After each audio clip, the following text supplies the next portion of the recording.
Oh. Oh, Katong uyan na yang na area na timbang niya 83. 83. Punto una. Mga dukas mga nakapinagot. Pwede, dapat niyo. Sa ato pa si kilos ra ang na tubo ani lagi ang pagkawala tong area to do. Sa isa ka Okay, matindog siya. Di siya. Di na niya matindog? Gusto na lang kahigda na siya, relax na siya. Maglisod sa tindog no. Tungod sa kadako. Pero maayo man ni siya kay pag may muki sa iyang lawas, umaktin, mupundo siya ba? Mapaminaw niya nga. Malaggan.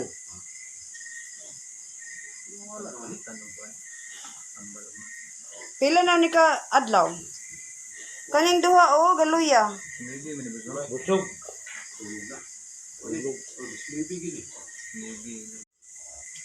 Gikutasan ka? Anong mura mo siya gihangak? Pa?